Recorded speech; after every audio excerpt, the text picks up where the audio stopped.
कब माथा पर तुम कैसे बर्दाश्त कर लेंगे?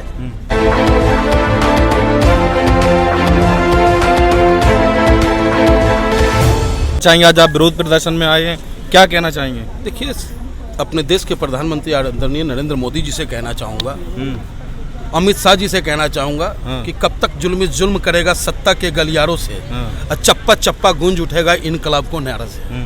तो आज जंतर मंतर पे किसी जाति विशेष का प्रोटेस्ट न समझे, अच्छे और सच्चे सेकुलरिज्म में आस्था रखने वाले लोग, संविधान में आस्था रखने वाले लोगों ने प्रोटेस्ट किया है और सरकार से मांग करता है कि वो जेपीसी ने जो सुझाव आपको दिया है या तो उसे स्वीकार करे, अन्यथा जो वक्फ बोर्ड बिल में आप जबरन थोपना चाहते हैं उसे बर्दाश्त नहीं किया जाएगा, उसे पास नहीं होने दिया जाएगा। क्या दिक्कत है? जबरदस्ती आप कहिएगा कि तोहर बाबू ही है, जबरदस्ती बतियाइएगा। अरे मेरा बाप कौन है, मेरी माँ ने हमको बता रखा है ना, और आप जबरन किसी को बैठाइएगा मेरे माथा पर तो हम कैसे बर्दाश्त कर लेंगे? ये सबको पता है कि भाई धार्मिक न्यास बोर्ड में कोई मुसलमान को आप बनाइएगा, बैरिस्टर साहब को चेयरमैन बना दीजिएगा। मैं पूछना चाहता हूँ आपसे, क्या गुरुद्वारा सिख प्रबंधक कमेटी के जो उनका अपना रूल रेगुलेशन है उसमें आप किसी दूसरे बिरादरी को आप बैठा सकते हैं? क्या जैनों के उसमें बैठा सकते हैं? नहीं बैठा सकते हैं। तो आखिर मुसलमानों के साथ ही क्यों सवाल ये उठता है कि क्या मुसलमान में ऐसी क्या कमी है, मुसलमान की ऐसी कौन सी कमजोरी है, क्यों मुसलमानों के पीछे आप पड़े हो? भाई मुसलमान वही मुसलमान है ना जो एक थाली में खाना खाया था चंद्रशेखर आज़ाद और अशफाकुल्ला खान, और तब कहीं जाके इनकलाब जिंदाबाद करके इस देश को आज़ाद दिलाया। और आज आप पूरे हिंदुस्तान को हिंदू और मुसलमान में टकरा करके, लड़ा करके सिर्फ आप अपने सत्ता की प्राप्ति के लिए की चाहत रखते हो, तो ये नहीं चलेगा। ये हिंदुस्तान वीरों से खाली नहीं है। सरकार कह रही है कि आप भ्रम में मत आइए, अफवाहों में मत आइए, जो इंस्ट्रक्शन है उसको देखिए, विपक्ष भ्रम फैला रहा है। किसके बातों पे करे विश्वास? कापड़ करो सिंगार मोर पिया आनर। ये जो सरकार में बैठे हुए लोग हैं ना, ये अपनी मनमर्जी थोपने के लिए हमेशा जाने गए हैं। याद है ना आपको, देश का अन्नदाता जब सड़कों पे बैठा तो उसे खालिस्तानी, आतंकवादी, पाकिस्तानी, ना जाने किन किन नामों से नवाजा और फिर थूक करके चाटा। और आज भी वो 3 काला कानून जस के तस है, उसमें कोई सुधार नहीं हुआ है। आज भी हमारे देश के अन्नदाता जो है पंजाब के बॉर्डर पर बैठे हुए, कोई सुनने वाला नहीं है। तो ये सब पूरे हिंदुस्तान को समझना होगा कि कोई अगर ये सोच करके खुश हो रहा हो कि आज मुसलमान का इलाज हो रहा, कभी खुश हो रहा कि आज जेएनयू के छात्रों का इलाज हो रहा, एमयू के छात्रों का इलाज, अरे भैया सबका एक एक करके इलाज कर देगा और तुम्हें उद्योगपतियों का गुलाम बना के रख देगा, और इस हिंदुस्तान की स्थिति ऐसी कर देगा कि रोटी जो आपको देगा उसे आप खुदा और भगवान मानने लगोगे। इस हालात में इस देश को लाने की तैयारी है इस सरकार की। मोदी जी दे रहे हैं ना 5 किलो राशन। हाँ, तो 5 किलो खाइए, मस्त रहिए, बेकार हो जाइए। अरे बाजू में, हिंदुस्तानियों के बाजू में इतना दम है कि पत्थर के सीना को चीर करके दूध की नहरें बहा देता है। लेकिन आज ये सरकार हिंदुस्तान के नस्लों को कमजोर करने का बार बार प्रयास कर रहा है। पंडित जी एक बार और कहिए, 2005 में सच्चर कमेटी की रिपोर्ट ने ये कहा था कि 1,20,000 करोड़ का अर्निंग कर सकती है भारत सरकार, इससे उसकी इकोनॉमी में भी सुधार होगा। तो क्या कहेंगे इस पर? देखिए, आंकड़ों का बाजीगर है ये सरकार। अगर सच्चर कमेटी का अगर ये मानता तो जो हालात हमारे देश और प्रदेश के मुसलमान भाइयों का है, शैक्षणिक रूप से पिछड़े हुए हैं, वो स्वास्थ्य के रूप से पिछड़े हुए हैं, क्यों नहीं उनके सुधार की बात ये करते हैं?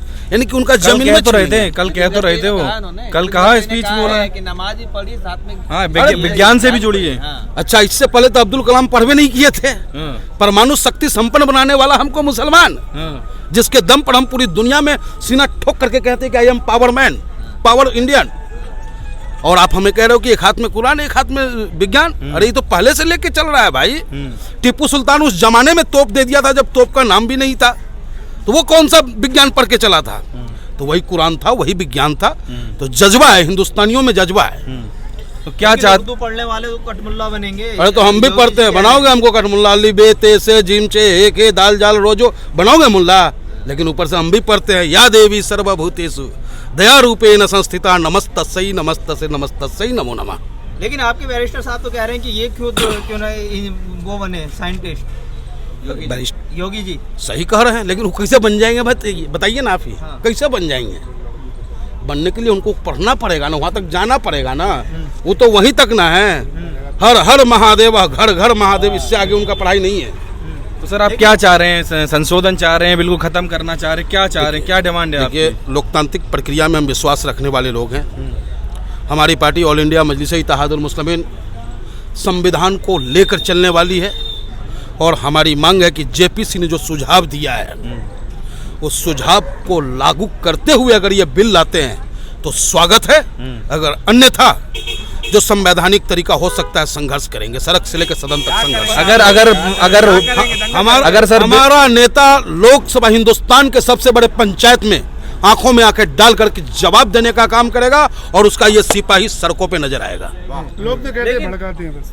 अब देखिए, सच बोलना अगर भड़काना है तो हम रोज सच बोलेंगे, चाहे भड़कता हो या तरकता हो, हमको नहीं पता चलता है। रोजा रमजान में मुसलमान इतना दूर प्रदर्शन करने आ रहे हैं, घर पे रहेंगे, अच्छा कानून है। देखिए, आप जब इबादत करते हो, देखिए, चाहे वो अल्लाह के आगे आप झुको, मैं राम के आगे झुकूं, कोई गुरु गोविंद सिंह महाराज जी के आगे झुके, जो झुकने वाला व्यक्ति है वो हमेशा ताकतवर हुआ है। नास्तिक से हम विश्वास नहीं रखते और जो आस्तिक व्यक्ति है वो सब मेरा है। विष्णु के अवतार हैं वो, जिन्हें आप नास्तिक बता रहे हैं ना।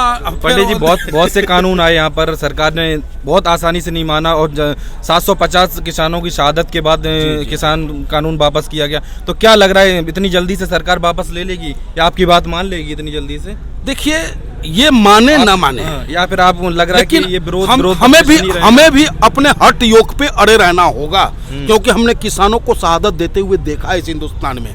हम छात्रों को पिटते हुए देखे हैं, हम अनायासी लोगों को फर्जी मुकदमे में आज भी जो हमारे चुनाव लड़ रहे थे ओखला से, बरी हुए ना हुए, अदालत ने और भी तो लोग हुए साथ में बरी। वही थोड़ी नहीं, मैं कहना चाह रहा हूँ कि फर्जी मुकदमे लगा करके आप लोगों के हौसला को जो तोड़ने का कार्य कर रहे हैं, तो उससे लोगों का हौसला टूटने वाला नहीं है और बुलंद होकर के वो आगे चलेगा। सर, मुसलमानों के छात्रों का आप चाहते हैं कि एक और दर्द झेले मुसलमान? नहीं, देखिए, मुसलमान नहीं, ये हिंदुस्तान का दर्द है।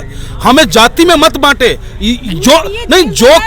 जो भाजपा चाहती है वही शब्द आप बोल रहे हैं। अरे हम हिंदुस्तानी हैं, हिंदुस्तान में जो मुसलमान रह रहा है, हम किसी पाकिस्तानी मुसलमान के हक की बात नहीं ना कर रहे हैं। अभी बलूचिस्तान में जो हुआ है उसकी बात हम नहीं ना आपसे कर रहे हैं। लेकिन पंडित जी, सीओ अनुज चौधरी ने अभी एक बयान दिया था कि 52 जुमे आते हैं, लेकिन क्या नाम है, होली एक बार आती है। लेकिन इसी पर एक बंदे ने बयान दे दिया था कि बकरा ईद भी साल में एक बार आती है, जिसको अपनी आस्था से प्यार है वो बाहर न निकले, क्योंकि जिसे खून से दिक्कत है, लेकिन उसको जेल हो जाती है।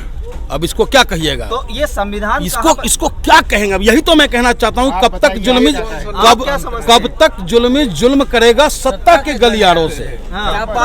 चप्पा चप्पा गुंज उठेगा जय ओवैसी की नारों से। अच्छा सर, एक बात और सर, अगर कानून पास हो जाता तो आपका नेक्स्ट स्टेप क्या होगा? उस पर बीजेपी मोदी से आगे नहीं बढ़ते, वैसे आप ओवैसी से आगे नहीं बढ़ रहे। एक बैरिस्टर वो था जो मैं आपको नहीं, मैं आपको बताना चाहता हूँ, एक बैरिस्टर वो रहे जो देश को आजाद करा गए और आधा तन कपड़ा पहन के रह गए, क्योंकि हर हिंदुस्तानियों के तन पे कपड़ा नहीं था। एक बैरिस्टर वो रहे जो तकलीफ क्या होता है, जाति और द्वेष का दंश क्या होता है उसको झेला, और झेलने के बाद एक खूबसूरत धर्म ग्रंथ संविधान हमें देके गए। और एक बैरिस्टर हमारे पास है, अभी तराश लो, संभाल लो, आप लोग जाति में मत बांटो हमें। वो नहीं समझाते हैं भाई, वो समझाते हैं, लेकिन तो समझ कहाँ रहे हैं लोग, समझ कहाँ रहे हैं? नहीं, व्यक्तिवाद नहीं मैम, व्यक्तिवाद नहीं। एक बैरिस्टर पढ़े लिखे का मुकाबला अब योगी जी से कराओगे, कहाँ तक है? बताइए, आप ही बताइए। और तो हम बैरिस्टर न हैं, समझ ही नहीं रहे आप बात। आप लोग तो इतने बार में रह गए। ओवैसी साहब राजा के बेटा थे। बिल्कुल सही। सुनिए साहब, वो राजा के बेटा थे। आज भी ऊपर वाले की दया से इतनी ताकत है उनके पास कि इस रमज़ान के महीने में जन्नत अपने हैदराबाद में बुला ले तो उन्हें यहाँ आने की आवश्यकता नहीं थी। इतनी ताकत है उनके पास, उन्हें पता है कि उत्तर प्रदेश का मुसलमान हमें वोट नहीं देता, उन्हें पता है कि बिहार का मुसलमान हमें वोट नहीं देता, उन्हें पता है कि हाथरस में हमारी बेटी के साथ जब मनीषा के साथ दुराचार होता है उसके बाद भी हमारा नेता रोता है, फिर भी लोग वोट नहीं देते। उसके बाद गली गली भटक रहे हैं, संघर्ष कर रहे हैं, लड़ रहे हैं। किसके लिए लड़ रहे हैं? इस हिंदुस्तान के अमन चैन के लिए लड़ रहे हैं। नहीं तो क्या जरूरत पड़ा उन्हें सड़कों पे घूमने के लिए, आंदोलन करने के लिए, धरना प्रदर्शन करने के लिए? मत देना हमारा अधिकार होता है। हाँ, तो यही नहीं, ये अधिकार मेरा भी है कि अगर मैं समाज सेवी हूँ तो मैं चाहूंगा कि आपके चेहरे पे मुस्कान हो, बेशक आप मुझे वोट दो या ना दो।